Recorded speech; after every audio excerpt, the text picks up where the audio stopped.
Good afternoon and welcome to CEC Gurukul lecture. In the series on sociology of kinship, in today's lecture, we are going to discuss on an important case in terms of understanding the institution of family. And the title of today's lecture is the family universal? And we were going to understand whether it is a universal or not by referring to the Nayar case. Now, Nayar case has been studied by a number of anthropologists, but in this lecture, we are going to understand the debate on the Nair marriage through the discussion of two important anthropologists, that is Edmund Leach and Kathleen Gore. So, we are going to basically understand that can we understand family as an institution by looking into the functionalist understanding of family as universal. And here we need to try to understand that when family as an institution was being studied, the focus was to understand a group which was formed through marriage for the purpose of procreation and therefore perform certain integral functions for the society. Now, if we go back to the question, is the family universal? We know that we got this idea from an important anthropologist, that is Murdoch. So, in 1949, based on his sample of 250 societies ranging from small hunting and gathering bands to large-scale industrial society, George Murdoch concluded that the nuclear family was universal. Now, this idea of understanding the nuclear family as universal also fits into the debate that was trying to understand transformation in the family with the onset of industrialization. Now, this understanding of universal is coming in from the West, where the idea was that a man, a woman, and their unmarried children constituted the elementary or the nuclear family, and it had certain functions which was to be universal or that was common in all society. Now, Murdoch defined the family as a social group characterized by common residence, economic cooperation, and reproduction. Now, if we go back to the discussion in the series on family, we see that even when we look into the concept of joint family in India, the understanding of these jointness comes from a common residence, common property, co-partnery, that is all male members are kind of owners of the property, and since it's an economic unit, all members are cooperating with each other for the production. And most important was that new members were needed and therefore there was reproduction. So, such a nuclear family included adults of both sexes, at least two of whom maintained a socially approved sexual relationship, and one or more children owned or adopted of the sexually cohabiting adults. Now, it is a legitimate sexual union for the purpose of procreating, and because you need a member who are going to be independent on each other, the reproduction is basically for productive activities. This was the nuclear family that Murdoch claimed existed in most society. Now, what does Murdoch refer to is the Western industrial society. Murdoch believed that the nuclear family performed the four essential functions: the reproductive functions, the sexual functions, the educational function, and the economic functions. And there was no kind of a cultural difference from society to society. Everywhere it was going to perform these four functions. And that is why the idea that family was a universal institution. Now, he became a kind of a role model. Following Murdoch's research, the nuclear family is universal human social grouping performing the all four functions. However, what is the problem with such an approach is that it is kind of looking into one particular setup, that is the industrialized Western society, where family have come together to perform these functions. What the approach is neglecting is the cultural differences. It is not necessary that across the globe, all families, say in the tribal community or in the kind of non-Western society, the family is performing the same functions. And therefore, we find exceptions to the rule of universality. What does this mean? It implies that it is not necessary that the functions are universally to be found in every society. Two examples, which is kind of given as anthropological case studies, are the Israel kibbutz and the Nayars of South India. Now, here we are going to focus more on the Nair. We'll just briefly discuss about the Israeli kibbutz, which had a matrifocal family structure. Now, matrifocal structure implies that it is the female line of descent which is important, and the cohabitation or the residence is of female members. Now, the kibbutz matrifocal family could not be defined as functioning like a nuclear family. Why? Because the kibbutz are cooperative agricultural community where all property is collectively owned. There is no sense of a private property. It belongs to the entire clan. In the early years of the kibbutzin, which is the plural of kibbutz, married couple worked for the whole kibbutz. They are all working for the entire community and not just for their self. Kibbutz member would eat together, not as separate family. However, children lived in dormitories away from the family, and this was right from the infancy, and were raised by nurses and teachers. So they are not members of the group which is termed as a nuclear family. However, they often spent a huge amount of time with their parents who were they considered as the parents by birth. This implies that the residence is not common, and all the other activities are not necessarily restricted to a group which is termed as nuclear. The second exceptions to the rule of universality is the Nair, which has been termed as an anthropological paradise. And this was kind of considered as a paradise by Western anthropologists for a very long time. It provided Western anthropologists ample opportunities for studying the primitive, who for them were found indulging in exotic and liberal habits. Now, what was the idea was that anthropology as a discipline emerged in the West, and with the idea that anthropology is the study of the other. Now, this other was kind of categorized as people whose culture, whose kinship system was comparatively different from the Western society. And here is a society which the anthropologist found to be very interesting because they had a matrilineal descent and they had a system of marriage which was quite in contrast with the system found in the Western society. According to Murdoch's definition, the family, Nayar family, could not be classified as a family. Why? Because it did not fulfill the criteria of residing together, eating under the same hearth, cooperating, and also fulfilling the functions of the family. Kathleen Gore studied the Nair family of Malabar in southern India in 1959, and she showed an exception to Murdoch's view and was of opinion that the nuclear family was universal as found in the Nair family. The kinship system of the Nair have been described and analyzed by a number of anthropologists, Louis Dumont, Edmund Leach, Fuller, and many others. Here, however, we are going to refer specifically to the arguments made by Kathleen Gore. She was the first one to point out that Nair are a named category of caste and they have different systems of kinship. Now, she is trying to develop a theory which is going to link the institution of marriage to the idea of caste purity and also to political affiliation.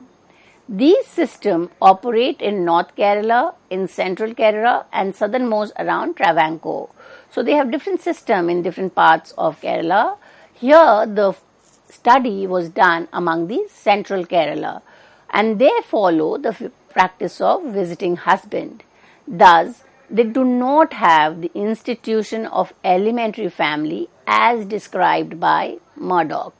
Now, when we go to the understanding of this anthropological case study of the Nair, what makes us do is to understand the formation of the family. The formation of a family through the institution of marriage, which was kind of considered as a sexual union between a man and a woman for the purpose of procreation and establishing legitimacy. Now, when we look into the standardized definition of marriage, we see that there are kind of certain problems which is involved in it. And if this definition which we are referring to has been taken from the notes and queries of 1951. And here the definition is, marriage is a union between a man and a woman such that children born to the women are recognized legitimate offspring of both parent, and it's kind of has number of kind of criteria. So the first criteria is that it is a union between a man and a woman. Now we will see how there could be a union between a man or a woman and a woman. This definition is not looking into other forms of union. The second problem is that it establishes the legitimacy of children. Now the legitimacy of children need not be established after marriage. As in the case of Nair, legitimacy can be established prior to the institution of marriage. Here we can kind of look into the newer institution when we look into the first problem. That is, the newer institution have a relation or marriage between women to a woman, does not conform to the first criteria that it is a union between a man and a woman. And for that instance, if we look into the contemporary society, the relationship between a number of same-sex couples cannot fit into the notes and queries definition of marriage. Therefore, defining marriage only based on the second criteria can solve this problem.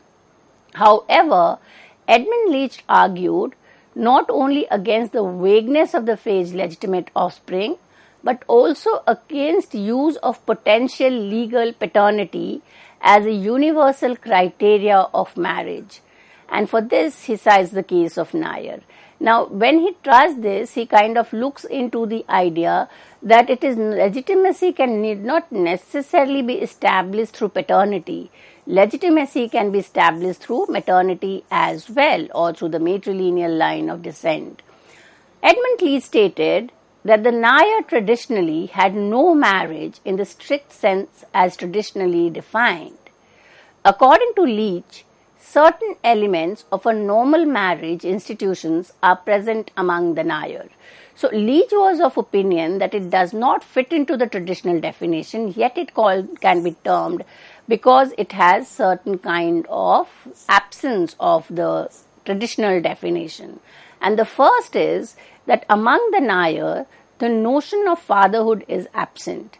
The child uses the term of address, meaning lord or leader, for all his mother's lover. So you do not have a kind of a person which could be identified as both as a genitor as well as the biological pater. So we can try to understand this distinction between the genitor and the pater in terms of having a biological relation, and the other word would be accepting the legitimacy of the child born.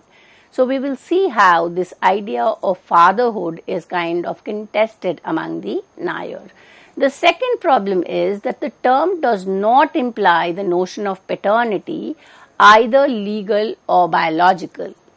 And the third, the notion of affinity are seen from the fact that the women must observe pollution at her ritual's husband's death.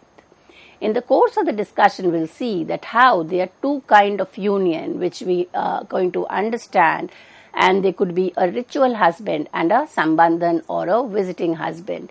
Now, the ritual husband need not necessarily coincide to be the biological pater, and therefore the idea of continuing the affinity, the perpetual affinity, is for the women to observe the last rite after the death of the ritual husband. Now, both Kathleen Gore and Prince Peter have defined the Nair as having a system of polygamous marriage. After the end of the lecture, we'll discuss that how the Nair is not an individual union but a illustration of a group marriage. Leach considered this as a misnomer if we followed the definition as given in the notes and query. Edmund Leach argues that this definition is limited and is actually implies a subtype of institution under marriage based on the rights fulfilled. So Leach was basically trying to understand marriage as a bundle of rights. He looks into the institution of marriage in terms of the 10 rights that the institution fulfills. And he was more in terms of understanding the institution of inheritance, property, residence pattern, rather than understanding the institution of marriage per se. Kathleen Gore studied the Nair with the objective to understand whether we can apply the definition for understanding the union in the Nair society. Her objective was to prove that the notion of fatherhood is not absent among the Nair, and that marriage does serve to establish legitimacy of children. She also provided a new definition of marriage which perfectly fit in the usual Nair system too. Kathleen Gore resorts to a reconstruction of events which were general before 1792 when the British assumed government of the coast. Nayar kinship slowly modified in the 19th century and more rapidly in the 20th. And there are recent studies which are kind of talking about the transformation or social change in the matrilineal co-residence group, which has been subject to the other forces, external forces like globalization and liberalization, and there is a tendency to move towards a patrilineal system. Now, but we kind of go back to the understanding of Nayar Case as an anthropological case study. We see that according to Kathleen Gore, the central kingdoms of the state, the Nayar caste was divided into a number of ranked subdivisions characterized by different political functions, and now the marriage as an institution functions to maintain this stratification system. The union were ensured to see that the hierarchy and the purity of the caste system was maintained. Now, what were the first ranked or the four subdivisions in the Nair society? The first was the royal lineage. Second, the lineage of chief of districts. Fourth, the lineage of Nair village headmen. And fourth, several subcastes of commoner Nair. So we see this hierarchy is both social and political. The commoners served one of the categories from A to C, that is the royal lineage, chiefs of district and village headmen. Else served patrilineal landlord families of the Nambudri Brahmin. There were some 4 to 7 exogamous matrilineage of a single subcaste of commoner Nair in each village who owned allegiance to the family of the head of the village. They held land on a hereditary feudal type tenure from the headman's lineage and had authority over the village lower caste of cultivator, artisans and agricultural serf. So the commoners were kind of placed in between the royal lineage and the village headman and the other lower caste. Each lineage had property groups which were composed of a group of brothers and sisters and children of the system. So this property group, which is generally known as the Taravad, is a matrilineal descent where the sisters and the brothers are residing and the children of the sisters. The members of the common property owning group owned or leased property in common, lived in one house and were under the legal guardian of the oldest male known as the Karnavar. Now this Karnavar was the manager. He was going to looking into the everyday functions of the family to ensure that the unity and the integrity of the joint group was maintained. However, he had no control in the sale and purchase of the collective property. The property group and the lineage was called the Tarawad. As Nayar men were professional soldiers, they tended to be absent from village in wars, and it was only the Karnavar, that is the eldest male member, the women and the children of the property group who remained permanently in the ancestral groups. So therefore, because of the men being out for war, the group, the common shared group consisted of female and their children.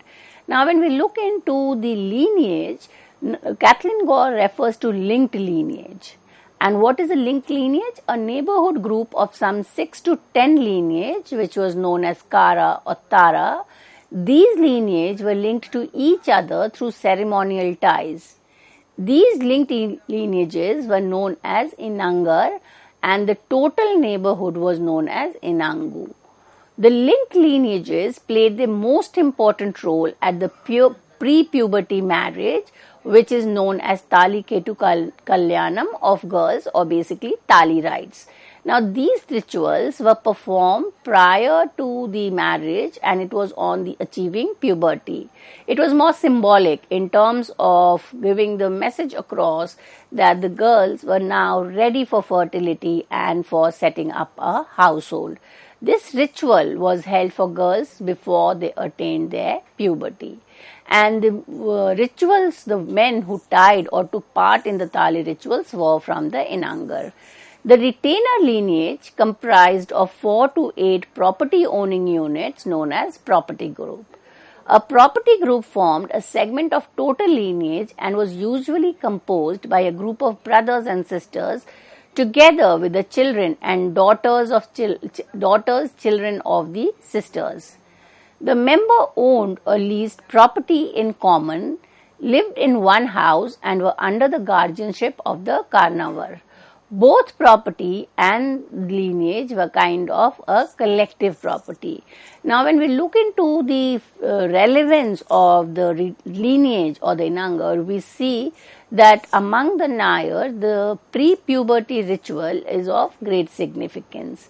In a grand ceremony at which all the girls who had not attained puberty and aged about 7 to 12 were on one day ritually married by men drawn from their linked lineage, that is their Inangar. The ritual bridegrooms were usually selected on the advice of the village astrologer. Now this was only symbolic, and it was sending across the signal that the girls have going to had a physiological transformation, and they were now ready for the task of fertility. After various ceremonies, groom tied a gold ornamental tali around the neck of his ritual bride. After the tali tying, each couple was secluded in private for 3 days. The ritual husband left the house after the 4 days of ceremony and had no further obligation to their brides. This piece of information has been contested by others, and a contradiction that we can see in her Nayar's writing, Kathleen Gore's writing. If one man had tied the tali to many girls, how can each couple be secluded in private for 3 odd days? So here she was only making reference to a symbolic ritual, and there is no kind of evidence taken in to justify the ritual. The bride had only one obligation to her ritual husband, and this is where Edmund Lynch brings in the idea of perpetual affinity. The ritual bride had an obligation to the man who tied tali to all kind of a relationship even after his death. So the children would kind of perform the last rituals on the death, even if the biological father was different from the ritual husband of the mother. Now when we look into the Tali rite, it has a significance in terms of the social structure of the Nair. The pre-puberty Tali rite was vital for a girl. If she menstruated before it had been performed, she should in theory be expelled from her lineage and caste. Due to this, the girl's family would conceal the fact of her maturity until after the rite had been performed. The Tali rite brought her social maturity.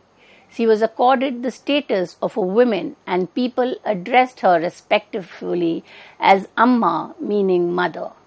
After this ceremony, she observed all the rules associated with incest prohibition in relation to men of her own lineage. Once is old enough, the girl receives as visiting husband and number of men of her subcaste, not from her own lineage but from the subcaste from outside her lineage, usually though not necessarily from her neighborhood. It can be a commoner Nair or a Nair of the higher subcaste of village headmen, chief, royalty, or a Nambudri Brahmin. So this was the difference, that Tali was generally with the member of her lineage, whereas the Sambandhan was with the members of her subcaste only. All these relationships are called Sambandham. However, relationship between any Nair woman and a man of lower Nair subcaste or any low caste was strictly prohibited. That is, it was kind of only legitimating hypergamous marriage. If such a thing happened, then the woman would be excommunicated. That is, if she married a member from the lower caste, then it would be excommunicated. And both women and her relationship would be killed to preserve the good name of their lineage. The husband visited her during the night and kind of was only a visiting husband. The visiting husband had certain customary regulation, like making small personal gift to her at the main villages, and this is the man who kind of gifted the gift to the women on the time of her delivery was recognized as the genitor of the child. So when we look into the institution of marriage, we see there are two kinds of marriage, and that contest the idea that family is universal. With this, we come to an end of this lecture. Thank you.